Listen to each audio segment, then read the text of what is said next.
Bonjour, bonsoir à tous et à toutes et bienvenue à la 7e édition du festival Afropolitan Nomade. Je suis Diane Gistal, je siège sur le conseil d'administration du festival et je suis particulièrement honorée aujourd'hui de vous accueillir pour la première édition virtuelle du festival qui propose une programmation sur 5 jours autour de 3 continents et avec plus de 50 artistes. 50 artistes au parcours diversifié, avec différents récits, différentes réalités, différentes cultures, des artistes musiciens et musiciennes, des artistes visuels qui vont dialoguer tout le long de ce festival. Et j'espère sincèrement vous y retrouver, que vous prendrez le temps justement de vous renseigner sur la programmation, de regarder les lives, de vous imprégner de la richesse de l'art qui sera célébré lors de ce festival. Par ailleurs, j'aimerais vraiment prendre le temps de remercier l'équipe exceptionnelle qui travaille d'arrache-pied tout le long de l'année pour vous proposer une programmation aussi riche, et notamment Vanessa Kanga, la directrice générale du festival, qui, sur ses épaules assez solides, prend une grande partie du travail, et sans elle, il n'y aurait pas aujourd'hui ce dialogue entre différents récits, entre différentes histoires, entre différentes réalités, il n'y aurait pas la célébration du continent africain, il n'y aurait pas toute cette programmation extrêmement riche que bien évidemment vous n'allez pas manquer. Et sincèrement aussi, j'aimerais prendre le temps de remercier nos artistes, les artistes visuels, nos artistes musiciens et musiciennes sans lesquels il n'y aurait pas de festival. Merci pour votre confiance, merci de célébrer l'art, merci pour vos histoires. Et enfin, remercier nos partenaires, bien évidemment, qui nous permettent, qui ont confiance justement en cette programmation et qui nous permettent aujourd'hui de vous proposer une programmation aussi riche. Je vous souhaite un très beau festival.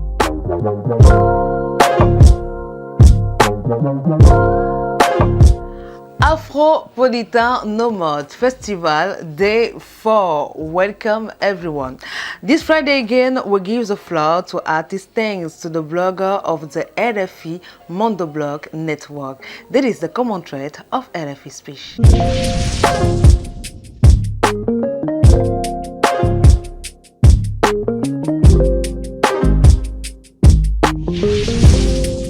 Mesdames et messieurs, chers internautes, bienvenue dans cet entretien exclusif que nous accorde l'immense rappeur tchadien Sultan dans le cadre du festival Afropolitan. Il y a de cela très longtemps que le soleil s'est couché. Le jour ils ont assassiné la poule aux œufs d'or. Et que le rire de la haine s'étale en écho sur nos malheurs. Le jour où tu as tourné ton canon contre tes frères et on t'a dit va. Joseph Beidi est tombé, on t'a dit va. Bailom Yabé est tombé, on t'a dit va. Pour la présentation de ce numéro tout aussi spécial, je m'appelle Saïba Mousmou. Bonsoir Sultan et merci d'avoir répondu à notre invitation. Bonsoir et bonsoir à tous les blogueurs. Alors, d'entrée de jeu des années 90 à nos jours, Sultan, c'est plusieurs singles, plusieurs albums dans les bagues, plusieurs collaborations aussi. Ouais. Quel bilan fais-tu de ta carrière? C'est difficile de parler de soi, mais de 90 à aujourd'hui, c'est vrai qu'on a fait plein de collaborations, comme vous l'avez dit. Et le bilan est assez positif, parce qu'on a eu à participer à beaucoup de festivals, nationaux ou à l'international, et beaucoup de collaborations. On a aussi animé beaucoup d'ateliers, on a encadré beaucoup de jeunes, on a aidé aussi beaucoup de jeunes à émerger, et tout ça, ça fait partie de notre bilan et on est très, très content pour ce bilan. Un bilan plutôt satisfaisant. Satisfaisant, je veux dire. Super. Alors, pour tout mélomane du rap, du hip-hop, pour tout rappeur qui se respecte, il doit connaître justement le début ou du moins l'effervescence du rap en général, surtout avec les dilemmes entre la côte ouest, la côte est, avec tous ces brouhaha et justement tous ces conflits finalement qui ont alimenté le rap et le hip-hop en général. Aujourd'hui, est-ce que vous pouvez me dire, parce que moi quand je vois Sultan, je me dis, bon, le mec il aurait pu faire du reggae, il aurait pu faire du blues, mais non, il a choisi le rap. Et justement, vous avez choisi le rap dans les années 90, c'est-à-dire que c'est juste après ces conflits-là. Aujourd'hui, je suis sûr que c'est une question qu'on te pose beaucoup. Quelle a été justement tes motivations de faire du rap plutôt qu'un autre genre musical? Ouais, c'est vrai que après le rap, c'est pas loin du reggae. Mais j'ai choisi le rap tout simplement parce que c'est la musique qui me parle plus. Et dans cette discipline, on a plusieurs expressions, on va dire. Okay. Donc nous avons la poésie, nous avons la danse, nous avons l'attitude, la façon de parler, il y a tout un langage, il y a tout un style de vie et tout. Donc c'est clair que c'est beaucoup plus ouvert pour s'exprimer. Et c'était une époque où le Tchad sortait des années de dictature et il y avait tellement de choses à dire. On va raconter, il y avait tellement de choses à dire et le rap était vraiment approprié à cette époque-là pour extérioriser tout le mal que le peuple sentait, sinon la peur de la dictature, le méfait de la dictature, la souffrance du peuple et tout ça. Donc le rap apparaissait comme l'outil le plus mieux indiqué pour parler de tous ces phénomènes, mais cependant le reggae aussi permet de véhiculer tous ces gens. Donc le reggae, le rap, des fois on fait un peu de reggae aussi. Voilà, donc c'est vraiment par rapport à l'époque du Tchad, le Tchad sortait de la dictature, parce qu'en 90, c'est l'année où le Tchad va entrer vers la démocratie. Donc ils ont libéré les paroles, ils ont libéré la presse, et beaucoup de mouvements se sont nés là en ce moment, et il fallait dire les choses. D'accord. Alors du coup, quand on t'entend parler, on sent beaucoup de passion derrière. Ouais. Et justement, également, il y a une sorte de nostalgie. Ouais. Et moi, je reviens justement sur une autre question, parce que Sultan, c'est vraiment un paquet de festivals sur le continent africain et justement au-delà. Mm. Et aujourd'hui, on a l'impression que la tendance en Afrique est à l'afrobeat, à l'afro-trap et ainsi de suite. Et je me demande, est-ce que finalement le rap, hein, à la dure, mais vraiment le rap des personnes Zalan à l'époque, hein, est-ce qu'il ne manque pas de défenseurs aujourd'hui sur le plan africain et plus précisément tchadien? Est-ce qu'il en manque? Je ne pense pas, parce qu'il y a des puristes qui essaient de toujours garder. Mais c'est ce qui fait la force du rap, effectivement, parce que le rap laisse, n'est-ce pas, des ouvertures sur d'autres horizons musicaux. Donc on peut intégrer plein de choses. Et nous, ici, par exemple, moi personnellement, j'ai fait de l'afro-rap. Donc si je fais de l'afro-rap, je vais chercher dans nos terroirs, je vais chercher dans des musiques africaines, ou des choses qui me parlent comme ça, des choses qui m'influencent, pour rapporter une autre fraîcheur dedans. Mais il existe une autre génération qui arrive avec d'autres styles, avec d'autres énergies. Moi, je pense que c'est plutôt positif, parce que ça fait évoluer le mouvement. Mais c'est juste qu'il faut savoir s'adapter à son temps. C'est très important. Voilà. D'accord. Et bien justement, nous n'allons pas arriver à la fin de cet entretien sans justement demander des nouvelles, parce que le sultanat, il est là. Ouais. Les fans, ils sont là, ils sont en train d'attendre. Et donc finalement, qu'est-ce que tu proposes à ton sultanat actuellement? Est-ce qu'il y a des concerts en vue, un album peut-être? Oui. Après, là, en ce moment, même nous sommes en résidence de création pour un opéra de rap. D'accord. Ça va être une première, c'est un projet très ambitieux et en même temps très passionnant. Et là, nous avons 21 artistes à travailler dessus. Donc nous allons bosser pendant 2 mois. Et d'ici le 14 et le 15 mai, à l'Institut français de N'Djamena, nous allons faire la première représentation. Et on est super motivés, on a hâte de représenter ce spectacle. Et aussi là, on participe à Afropolitan. Et c'est une première fois. Pour des raisons de maladie, on n'a pas pu se déplacer pour le Rwanda. Cependant, le festival visite le Tchad et on est très honorés de participer à ce festival, donc Afropolitan en juillet donc. Et voilà, plein d'autres dates. Après, on va travailler sur le Cameroun avec des frères et éventuellement penser à la sortie d'un nouvel album. Super, en tout cas, merci beaucoup pour cet entretien, pour ce temps que tu nous accordes. Merci. Est-ce que si jamais tu as un petit mot juste à ton sultanat, ce serait quoi? Oui, à mon sultanat, de rester concentré en ce moment, de ne pas trop se disperser, parce que l'actualité est politique, l'actualité est beaucoup de frustration et beaucoup d'injustice. Cependant, les belles choses arrivent, c'est de rester concentré, ne pas se décourager, toujours être l'avant. D'accord. Ouais. Donc toujours en mode Zalan. Zalan, c'est ça. Eh bien, mesdames et messieurs, chers internautes, nous arrivons à la fin de notre entretien. C'était justement Sultan que nous avons reçu. Et à la réalisation de cette vidéo, nous avons la communauté de blogueurs francophones, de blog, en collaboration avec l'Institut français du Tchad, dans le cadre du festival Afropolitan. À la présentation, je suis Saïd Osmo. À très bientôt.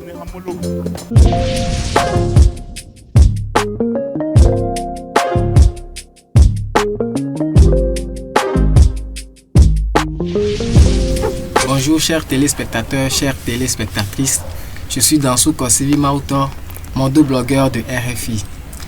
J'ai l'honneur de recevoir le groupe Arkan Asrafokor, un groupe qui fait dans le métal et le rock. C'est une occasion pour moi de découvrir ce style musical et je leur laisse le soin de se présenter. Bonjour, merci beaucoup. Moi c'est Roch Aravi, leader du groupe, guitariste et chanteur.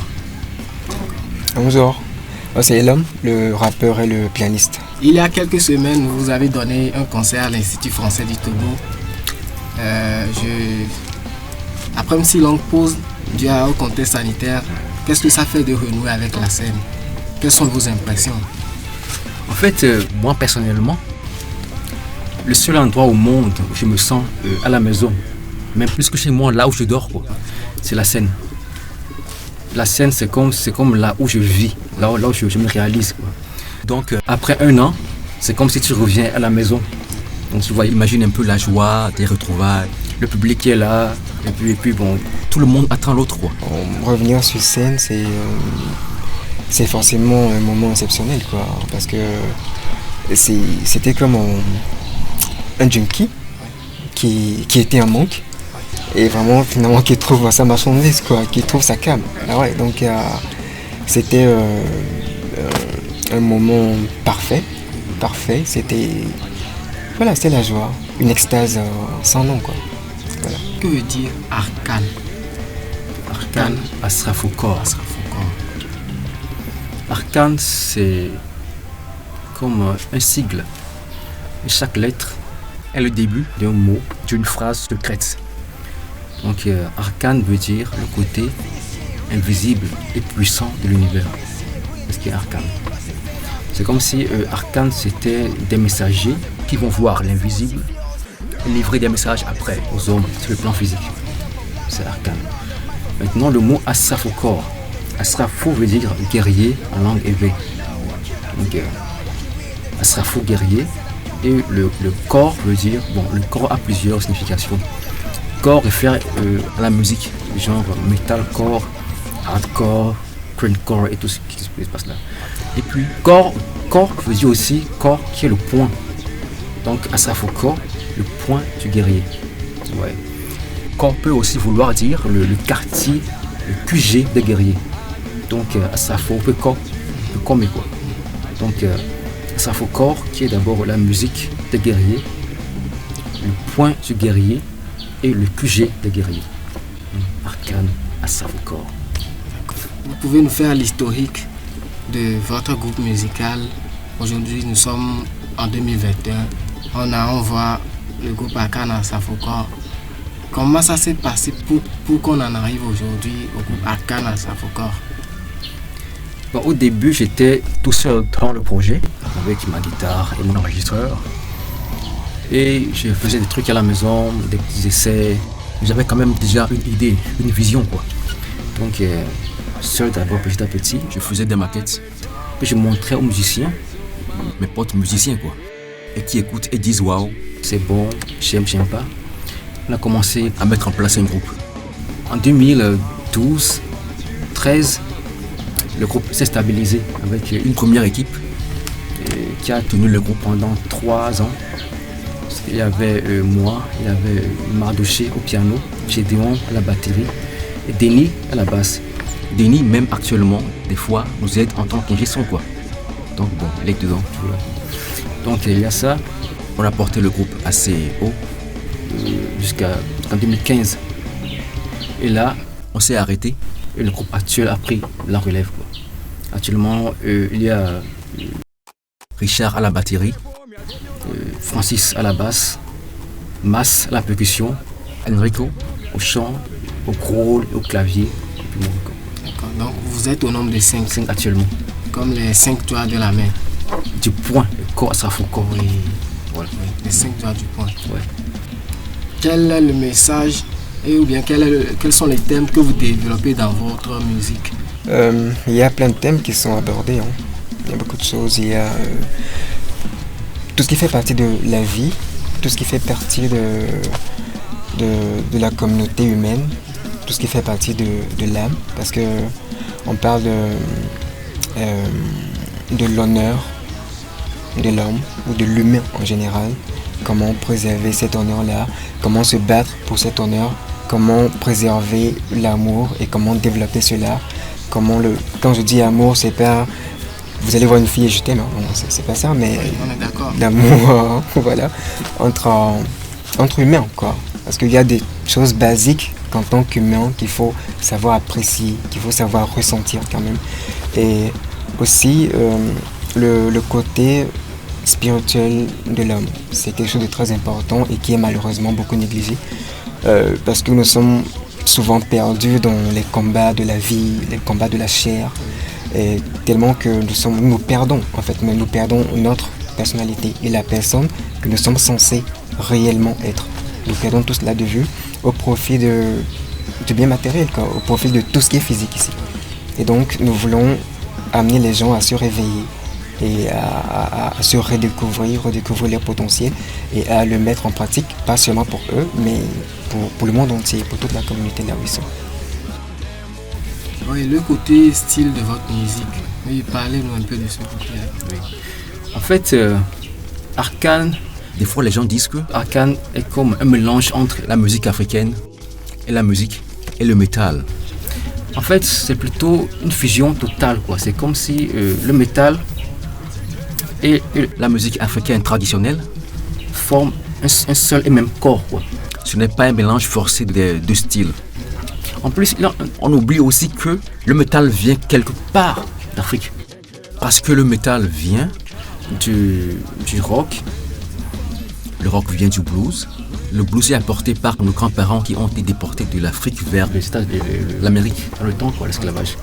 Donc, le métal a un grand-parent africain, quoi, qui est la musique africaine traditionnelle. Donc, Arcane concilie la musique afro-traditionnelle avec le métal qui est son petit-fils. Voilà. Donc, pour nous, c'est tellement évident de mélanger les deux styles, tu vois, pour former un seul et même corps, une seule famille, quoi. C'est un peu ça. Parlez-nous un peu des projets à venir pour l'année 2021, 2022 et autres années. Comment ça va se passer maintenant que la crise est un peu, on va pas dire que c'est fini, mais elle est un peu derrière nous. Dites-nous un peu comment les projets vont se réaliser. Alors déjà, il y a le nouvel album, le deuxième album qui est en cours. Donc, on espère que d'ici fin 2021 ou début 2021, on ne sait pas trop, ce sera déjà prêt. Bon, pour les tournées, il y a apparemment, nous sommes toujours maintenus quand même pour certains festivals qui devraient se passer l'année passée, 2020, c'était ça. Mais à cause de la situation sanitaire, donc ça n'a pas pu tenir. Donc on espère que les choses se tassent vraiment assez pour que ça puisse redémarrer pour de vrai, quoi. Et voilà, nous sommes arrivés à la fin de notre entretien. Nous vous remercions de nous avoir suivis. Et si vous voulez découvrir la nouvelle du groupe Arcane en Safokor, allez-y sur les réseaux sociaux, vous le trouverez. Il y a à votre disposition YouTube, Facebook et Instagram. Et si vous voulez acheter la musique du groupe Arcane en Safokor, n'oubliez pas la plateforme Bandcamp où vous découvrirez la palette de leurs sons, à savoir leur album aussi qui s'appelle Sankeli. Nous vous remercions et à la prochaine.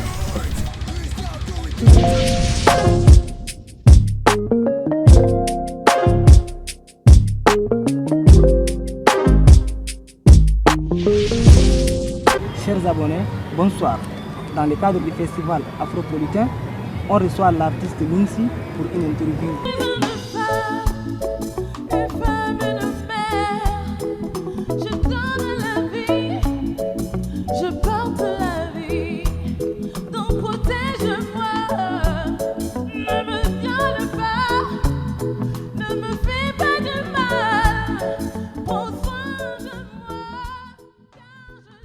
Mon nom d'état civil c'est Ala Odom Ginlar Chanceline et mon nom d'artiste, comme il a dit tout à l'heure, c'est Lindsay, jeune chanteuse, artiste tchadienne.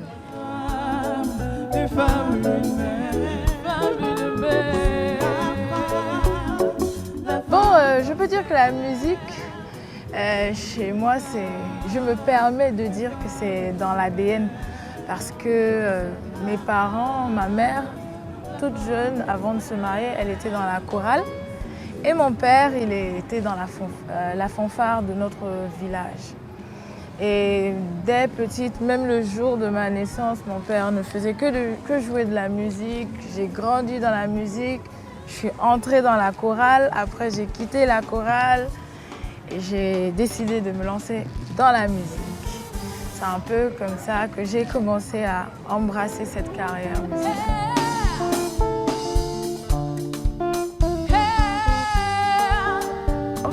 Mon style musical est pluridisciplinaire, c'est-à-dire de base je suis R&B, mais j'aime bien voyager dans d'autres styles comme un peu dans du reggae, comment dire, aussi du blues, du jazz. J'aime bien me permettre ce genre de musique.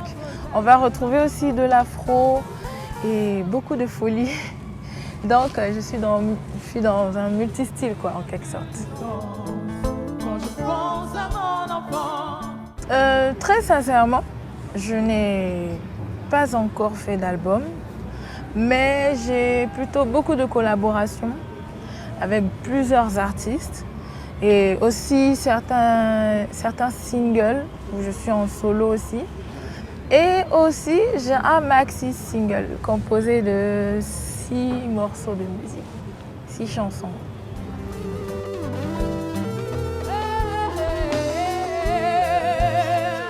Bon, vous savez, moi je suis jeune, je suis très fougueuse, je suis africaine, ambitieuse, j'aime la vie, pour ne pas dire aussi un peu fofolle.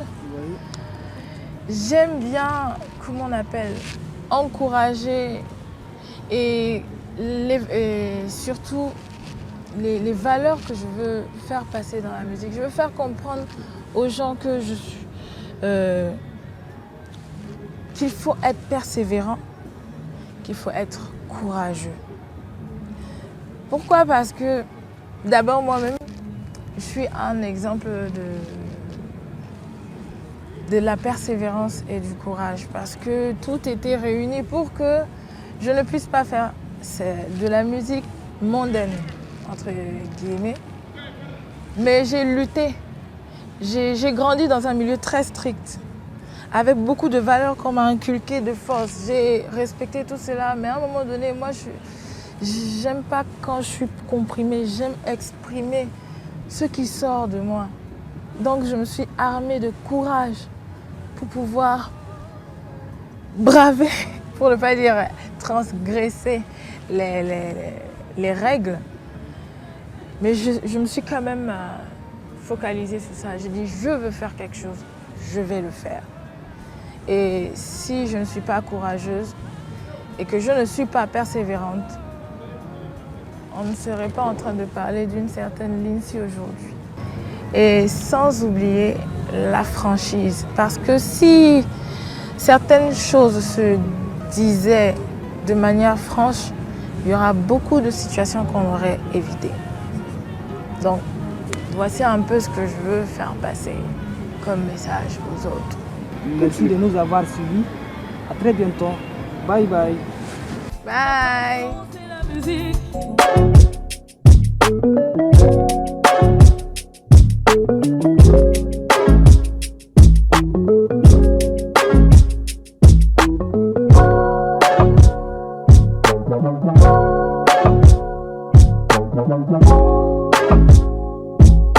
Thank you.